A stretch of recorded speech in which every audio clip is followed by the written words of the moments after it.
Temuan-temuan ekoton menyebutkan mikroplastik ini ada di udara, ada di air isi ulang, ada di air dalam kemasan, ada di ikan, ada di kerang, di sedimen, di kotoran manusia, di ASI, di darah. Nih Pak, kalau yang masalah mikroplastik sampai ada dalam darah manusia ini karena manusia juga mengkonsumsi mikroplastik ya? Ternyata bapak ini adalah tukang selama hampir 20 tahun. Ternyata dalam paru-parunya itu ada silikanya gitu. Terus ditanya, apa bapak kerjaannya? Saya tukang. Oh ternyata itu.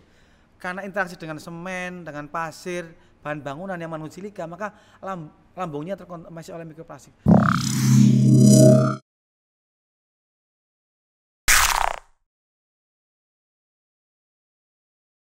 Halo Ekotoners, apa kabar sungaimu hari ini? Kembali lagi bersama aku, Salwa Yasmin. Dan hari ini masih bersama dengan narasumber hebat kita, Pak Prigi. Say hello dulu Pak. Halo semuanya Ekotoners ya, saya senang sekali hari ini bersama Salwa. Ya. Oke guys, kali ini aku dengan Pak Prigi mau membahas mengenai buku yang baru saja launching. Tepatnya kapan Pak launchingnya? Launchingnya hari Minggu. Hari Minggu di tanggal 24 ya. Iya. Di Surabaya di C2O. Oke, itu dia tadi guys, launchingnya di Surabaya ya guys. Nah, Pak Prigi, aku sangat salfok sama judul dari bukunya Ekoton yang pertama ini guys. Jadi bukunya adalah Rekam Jejak Mikroplastik. Kenapa Pak Ekoton kok membuat buku judulnya Rekam Jejak Mikroplastik? Kenapa ya? Jadi mungkin pertama karena memang kita ini kan seolah tidak bisa lepas dari, orang merasa tidak bisa lepas dari penggunaan plastik.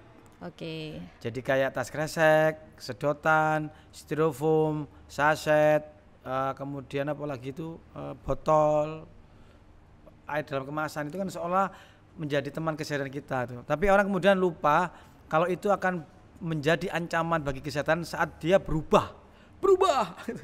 Jadi plastik bisa berubah gitu ya, Pak? Menjadi mikroplastik. Oke. Karena dia terpecah-pecah atau terfragmentasi menjadi mikroplastik.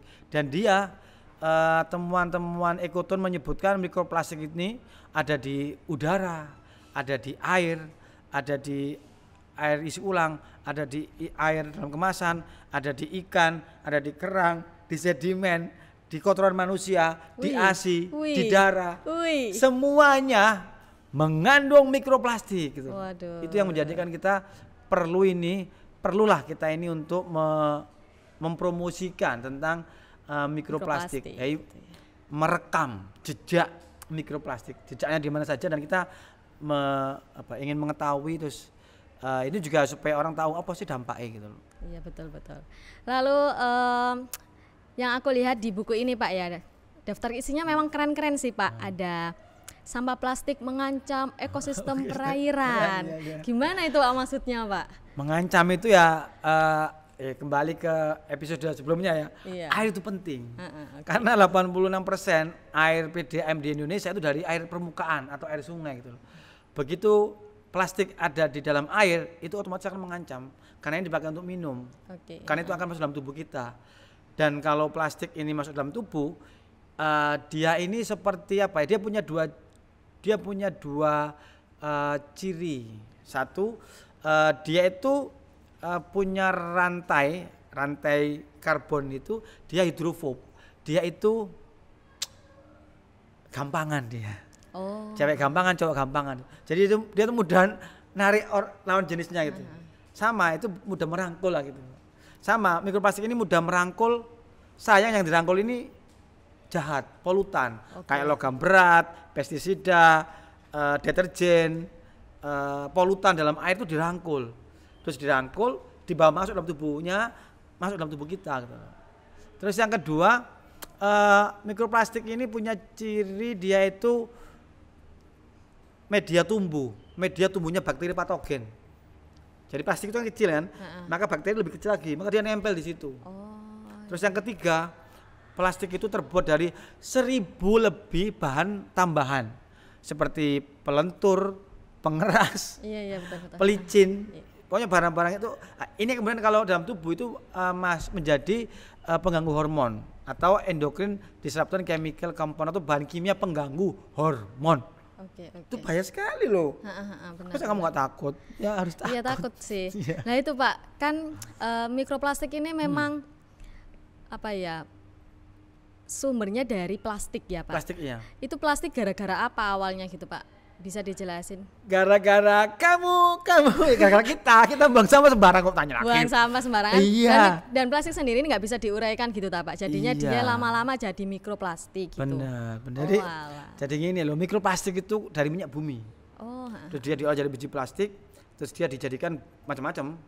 Ada tas kresek, ada sedotan. Nah ini ada bahan-bahan tambahannya untuk melenturkan, mengeraskan, anti api, anti gores, itu ada bahan tambahan. Ya itu yang kemudian apa? Ya kita ini kan selalu apa ya, membutuhkan plastik. iya sangat betul. Mestinya harus kita hindari sebenarnya. Yang sekali pakai ya, tas kresek, sedotan, styrofoam, botol dan saset. Itu harus dikurangi. Ini semualah yang menjadi sumber mikroplastik. Karena dia apa?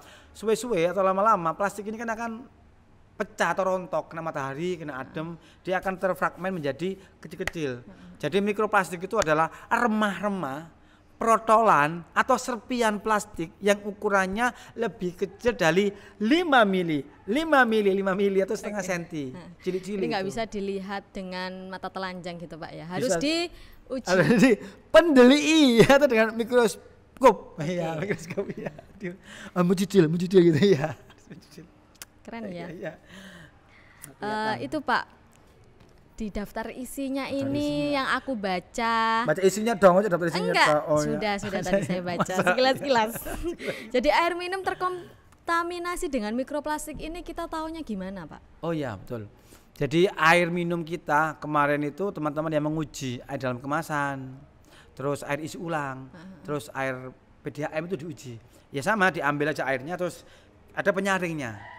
Penyaringnya itu namanya ya kayak screen lah. Screennya ini ukurannya 1 inci ada 500 benang. Jadi dia tuh sangat kecil, bisa menyaring yang apa ya 1 mikron bisa. Jadi 1 mikron itu apa ya 100 mikron itu 1 mili. Jadi 1 mili itu ada 100 mikron. Itu bisa tersaring di situ. Disaring terus diambil, terus kemudian dikasih asam-asam supaya bahan organiknya mati. Terus kemudian atau hancur ya, kemudian diputar di sentrifuge, diputar terus dia akan ngambang gitu, terus ini diangkat permukaannya ya pakai logam gitu, terus diamati di bawah mikroskop, pembesarannya sampai 100 sampai 400 kali atau bahkan 1000 kali itu dilihat, kelihatan ada yang merah, ada yang kuning, bentuknya macam-macam. Jadi temuan kami itu ada yang kayak benang gitu, fiber gitu ya. Kedua ada yang kayak pelembaran kayak filamen gitu, lembaran tapi tipis ya. Terus yang ketiga itu kayak fragmen cuwilan. Kemudian keempat ini dia kayak apa ya, foam gitu, apa bulatan-bulatan gitu kecil. Nah itu di dalam air kita. Dan dari bukan kita ya, ada riset di Amerika itu menyebutkan 94% air dalam kemasan seperti mineral, Prim A, kemudian klub itu ternyata mengandung mikroplastik. Terus kemudian air PDAM itu lebih aman karena cuma 86% itu mengandung mikroplastik. Jadi lebih aman minum air PDAM dibandingkan air dalam kemasan karena lebih aman, tidak mengandung mikroplastik lebih banyak gitu. Air PDAM ini maksudnya air yang di Sungai. Digodok gitu tak Pak? Ya air yang dari sungai terus diolah perusahaan daerah air minum. Ada PDAM di Karangpilang, ada di Tawangsari Sidoarjo, ada Giri Tirta di Gresik. Jadi mereka tuh ngambil air dari sungai, terus diolah itu. Ternyata itu lebih sedikit dibandingkan dengan air dalam kemasan plastik gitu. Jadi mungkin ya himbauannya ya kita harus mengurangi kalau kita mau minum air dalam kemasan ya. Maka kita harus menggodok air kita sendiri. Lebih sekarang kan ada juga kan air dalam galon yang sekali pakai sama yang bisa dipakai berulang-ulang. Lebih bagus yang pakai yang bisa dipakai berulang-ulang dibandingkan yang sekali pakai itu. Karena tadi plastiknya akan pecah gitu.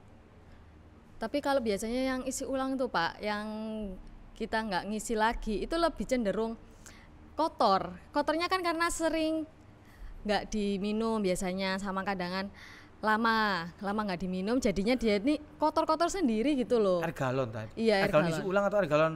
Air galon isi ulang. Ya mungkin airnya ya, sumber airnya itu ya. Oh ya. Ya mungkin karena kan dia kan ya sumbernya atau mungkin wadahnya. Karena bakteri itu berkembang di tempat atau wadah yang kotor. Iya, jadi mungkin bukan airnya, mungkin wadah kita. Apa namanya, dispensernya itu loh. Itu sih. Ini Pak, kalau yang masalah mikroplastik sampai ada dalam darah manusia ini karena manusia juga mengkonsumsi mikroplastik ya. Ini gara-gara makanannya yang kita konsumsi atau? Ya sih. Ada penelitian terbaru itu di Belanda itu, di Amsterdam itu tempatnya itu, ternyata ada ini mikroplastik dalam darah kita. Bahkan terakhir itu ada di dalam jantung, paru-paru. Terus bahayanya apa Pak?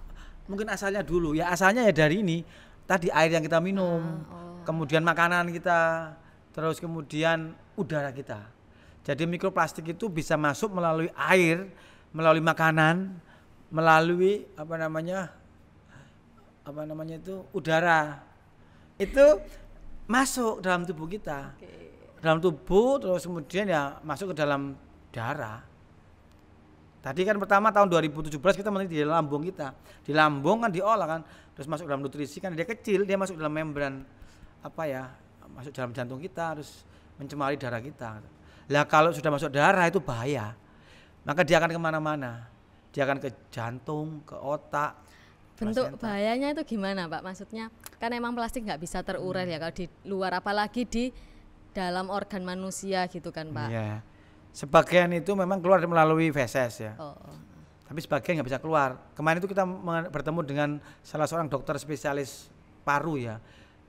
Dia menyebutkan pasien saya itu kena ya kayak bahan baku gelas gitu loh.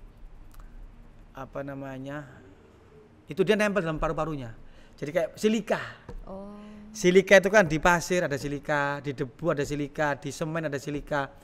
Ternyata bapak ini adalah tukang selama hampir 20 tahun. Ternyata dalam paru-parunya itu ada silikanya gitu.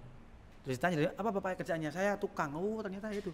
Karena interaksi dengan semen, dengan pasir, bahan bangunan yang mengandung silika, maka lambungnya terkontaminasi oleh mikroplastik. Dia sakit. Dia sakit, harus dicuci. Harus cuci. Nah, dokter ini juga menyatakan sama dengan silika mikroplastik itu. Kalau terhirup oleh kita dan masuk ke dalam paru-paru kita itu nggak akan bisa hilang, maka dia akan nempel dalam itu. Maka terjadi namanya penimbunan. Ya tergerus paru-paru kita, jantung kita atau kulit kita itu tergerus. Penipisan terus akhirnya muncul ya tumbuh parasit di sini. Sakit macam-macam, ada penebalan di situ. Maka akan tidak berfungsi dengan efektif. Ya kayak kabel atau selang, kalau dia nggak berfungsi kan dia akan merusak kan. Sama dengan ini kebocoran kan itu. Penekuan gitu atau penebalan gitu. Iya penebalan. Sama kalau selang nekuk kan akhirnya kan dia kesumbat kan nggak bisa lancar gitu. Sama dengan itu. Kalau plastik dalam tubuh kita efeknya adalah mengurangi efektivitas organ tubuh kita. Jadi ya bisa sakit, ya bisa efeknya terakhir ya kanker gitu. Dan itu akan sangat merugikan kita ya. Akan ada biaya yang harus keluar dan juga ini kan kita akan berkurang hari efektifnya. Kita nggak bisa lagi kunjung teman, nggak bisa rasan-rasan, nggak bisa rasani koncone, jadi tidur sakit gitu kan kasihan. Maka ya sebelum terjadi, mari kita kurangi penggunaan plastik sekali pakai. Apalagi ya? Keren sih sebenarnya Pak bukunya. Tentang menjelaskan tentang mikroplastik yang memang jarang sekali orang tahu. Soalnya orang-orang taunya plastik gitu, plastiknya. Jadi itu aja guys dari aku dan Pak Prigi. Nah, jangan lupa untuk baca maupun beli buku Rekam Jejak Mikroplastik punya Ekoton. Tentunya buku ini is dedicated to people who are healing to reduce the single use plastic. Jadi buku ini didedikasikan untuk orang-orang yang melakukan mengurangi penggunaan plastik sekali pakai. Nah, untuk kalian yang lagi dengerin ini jangan lupa terus tonton video-video kita karena masih banyak episode-episode yang keren yang akan kita bahas di YouTube Ekoton. Terima kasih, sekian. See you. Bye bye.